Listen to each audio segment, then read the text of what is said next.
I contemplated a lot about should I do this, should I not do this.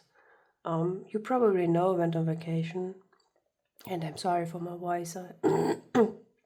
For my voice, I'm still fighting a cold that came to me and does not want to go away. So excuse my voice and my grunts or whatever you want to call that. But back to the topic, I was really contemplating about doing this. Every time I'm on vacation, I take my camera with me to make some photos. Most of the time for references or something like my door hobby. Let's call it door hobby. I take photos of beautiful doors, but I never do anything with it because they are, like I said, mostly for references. If I want to paint something and I know I have it on my hard drive, I can pull it up and paint that. That's why I take a lot of photos. I also do photos for the wrestling events I'm visiting and hanging them on my wall. I print them on an online store. They send me a plastic printed picture that is massive, and I hang it on my wall, and there it is, and I can look at it every time I want and remember the amazing event or the not so amazing event. But a book, as someone who is collecting art books, that was a weird choice, to be honest. I love coffee table books because they're so fancy and over the top. They make you look like you have a specific interest in something and you're an expert in that. I don't know how you want to call that. It just makes a living space more cozy. Most of the people use them as decorations. I buy my coffee table books not for decorations but to read them. But it doesn't matter. This book is made out of the best photos I took when I went on Crete. And yes, there were a lot, to be honest. I searched a while for a good online company because they do not have the service here where I live. And if they have, it's just for bulk orders. I don't want to sell this. It's just for me, right? So I was thinking about, yes, you have so many photos on your hard drive. Do you ever look at them? My first thought was always just do a photo frame, a digital photo frame, but they are not supporting the data formats my cameras use, and JPEG is awful. And I don't want to convert every single RAW file I own into a PNG. Yeah. So I was sitting on this for a while, when I went on vacation around 2 months ago, right? Yeah, and I still don't know if it was a good choice, but I want to say that the quality of this one is good. I paid 80 euros for this, plus shipping, of course, and I'm quite convinced that they are 100% true to the colors I sent them. The color of the photo is 100% what is on the digital file I have on my PC, which is amazing. Never thought that would happen because my printer personally does not do that. Even after changing settings and not making the adjustments automatically, it does not print the same way. I think that's really fun. Now I own this book, and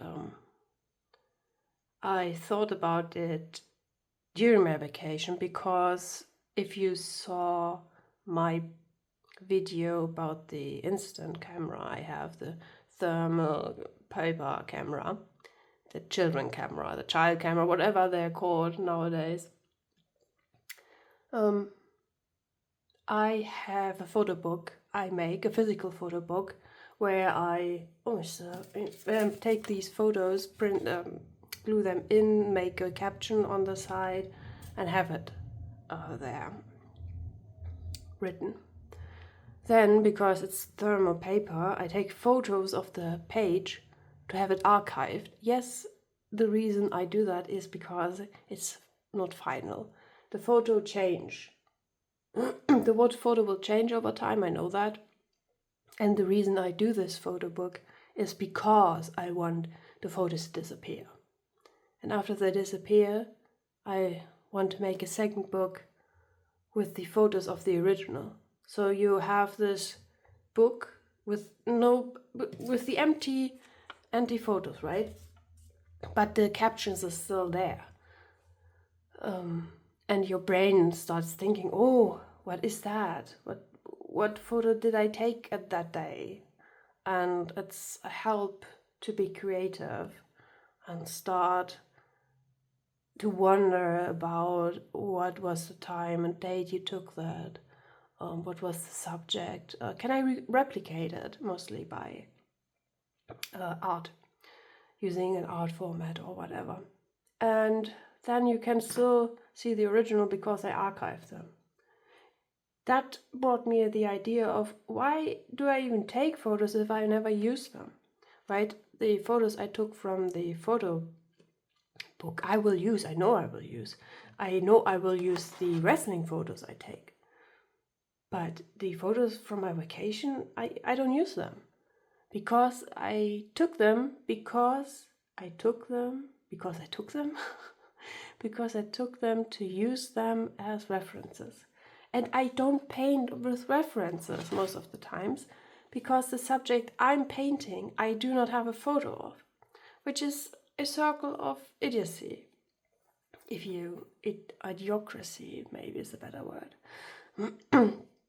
That's why I have thousands of photos, and I probably will never see them again. But this I will see again, because it's in my shelf. On my shelf it's sitting there, and people are wondering, wait, why is there a pink book on the shelf? And why does the title look so weird? And it's right besides the travel photo books. My great-grandpa, my great-grandpa bought years and years and years and years ago, and it has this official feeling. You probably can't hear it or see it, but the feeling is amazing. It's cardstock.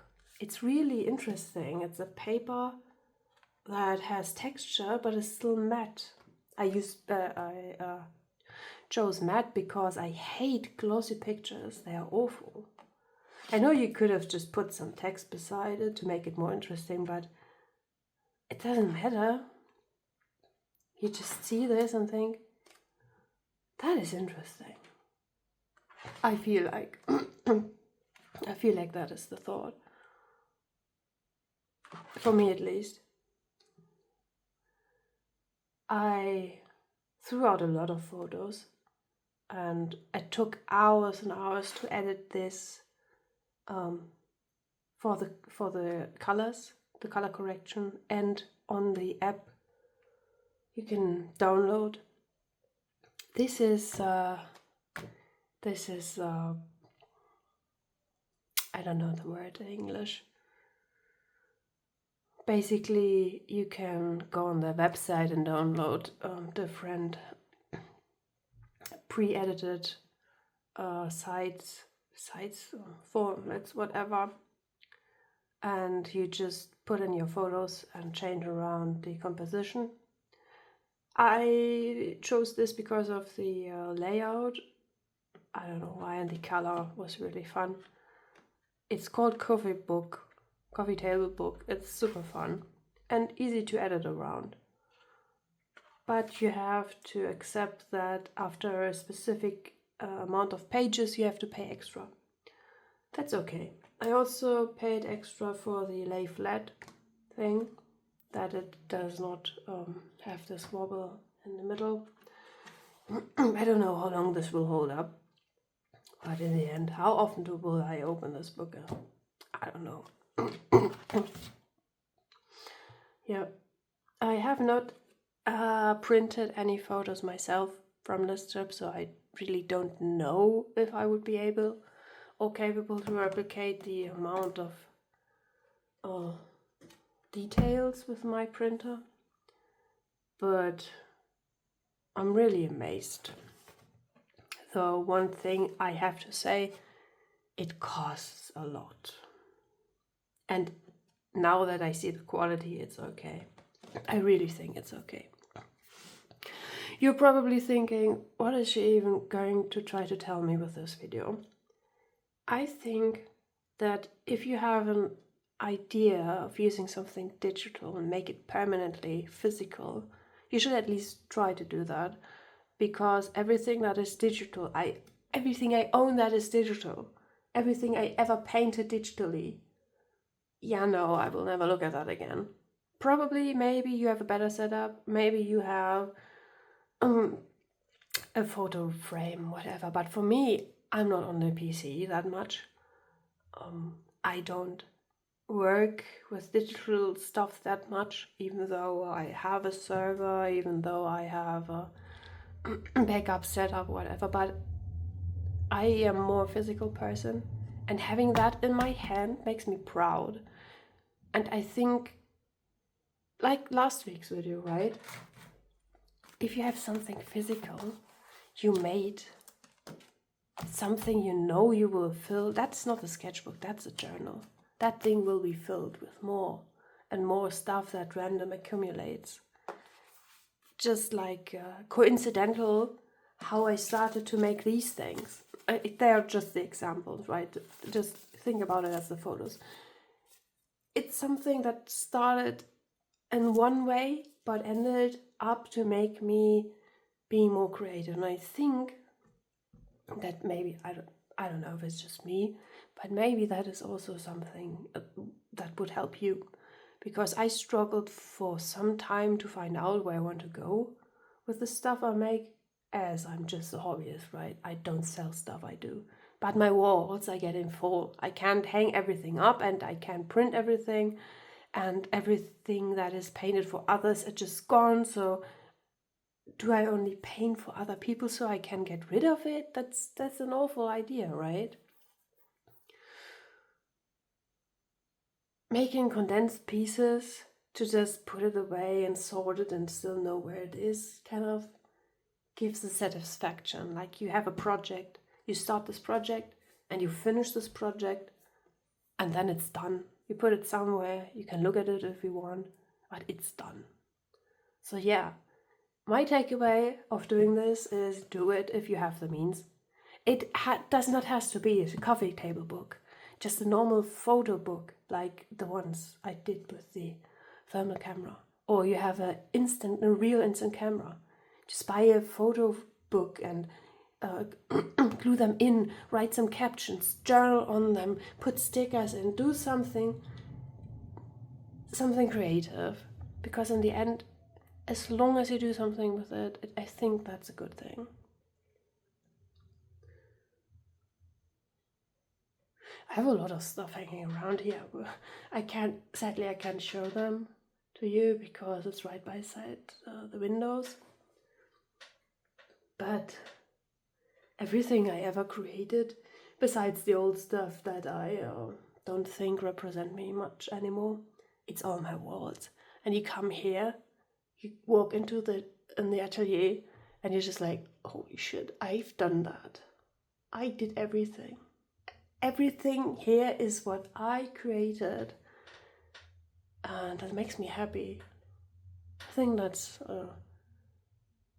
an important thing, right? Especially at times like these.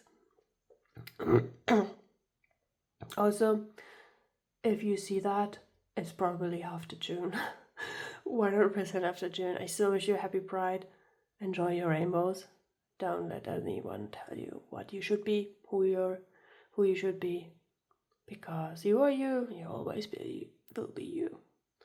Now, I will go and think about what my next move is, because it's still weekend and I want to do something, but I can't go out because it's over 30 degrees and that's awful.